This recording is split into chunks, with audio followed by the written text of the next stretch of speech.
Good morning, Stewart's Chapel. Brother Don Pierson here and Don Counts, and we're at the Harrises again. It's still raining. Now, as you probably have figured, Don Counts and I, we don't come every morning, every day and record these things. We'll actually record several at a time, and so that's the way it is. We tried to actually do it yesterday, but it was raining even harder, but it's still a good day, and we are blessed to be at the Harrises and really appreciate their hospitality for this. So we're going to be in the book of Joel. We're in Joel chapter 1, verse 1 through 4. Now, I'm going to do my very best as we go through the book of Joel not to be long-winded. That's a challenge for me. The book of Joel is one of my favorite books, and I spent a lot of time in the book of Joel. I think the book of Joel is extremely applicable to our nation and to God's people at this time in our lives. So let's read it. The word of the Lord that came to Joel, the son of Pethuel. So who is Joel? What's his name? Remember from yesterday? Or actually Saturday? You remember what his name was? Yahweh is God. Yahweh is God. The I am, the God of Abraham, Isaac, and Jacob is God. Well, this is what the Lord told him to deliver. Hear this, you elders, and give ear, all you inhabitants of the land. Has anything like this happened in your days, or even in the days of your fathers? Tell your children about it. Let your children tell their children, and their children another generation. What the chewing locust left, the swarming locust has eaten. What the swarming locust left, the crawling locust has eaten. And what the crawling locust left, the consuming locust has eaten. Well, that's the way the book begins. God sends a prophet to the southern kingdom, probably is in the midst of Jerusalem, and he delivers the word of God, the word of Yahweh. Yahweh is God, and he challenges. Now, the challenge, first of all, is to the elders. I will call them the gray hairs.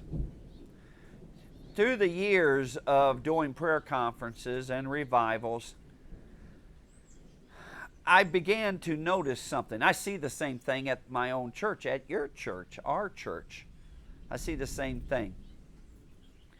Repeated over and over again, the same thing that I've seen for actually 2 decades now. The altar will usually fill up in a sequential way. Generally, the first to come will be women, and then children or youth. They will come broken. They will generally come crying and weeping before they even get to the altar. In some cases, a wife might bring her husband, but in most cases, it's just the woman and the child. I challenge you to take notice. I have said for a long time that I do not believe that America will have the revival among God's people. And here, listen to me carefully. There's a language, there is the word or the phrase spiritual awakening, and then the word revival. The word spiritual awakening is when there's a movement of God among the lost that brings forth a great harvest. A revival, historically, is among God's people. The book of Joel is not about a great awakening. It's not about this movement among the lost. The book of Joel is about a movement of God among God's people. They're supposed to already belong to Him.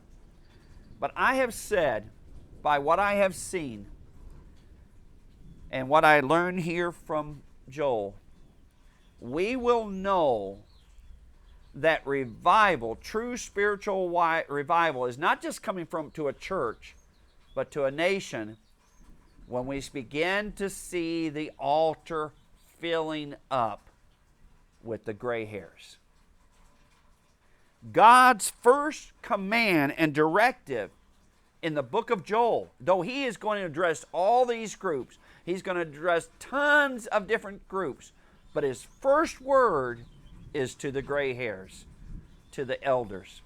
Now, the word elders does not mean deacons like it means here, or even leaders. It basically literally means the gray hairs, those who have been around a while. You see, actually, they should be the first ones at the altar because they have been around a while. And that's why Joel asked the question, have you ever seen anything like this before? Has anything like this ever been in your day? And the answer was supposed to be no. Well, see, it should have been easier for the gray hairs to connect what was happening among their people with the hand of God. But we're in a sad state. We're in a very sad state. Because of the gray hairs of our time, they've lost that ability, at least as a whole. I don't know whether they ever had that ability to lose it. I believe that our nation needs I believe that we need a revival among God's people in our nation.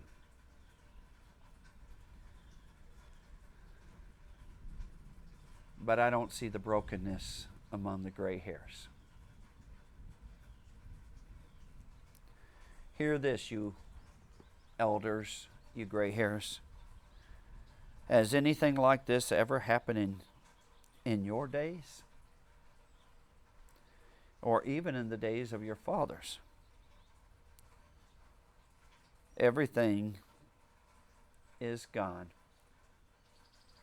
You need to tell it to your children, and to your children's children, and your children to another generation. What are they supposed to tell? They're supposed to tell them about the day when God did 2 Chronicles 7:13. Love you, Steers Chapel.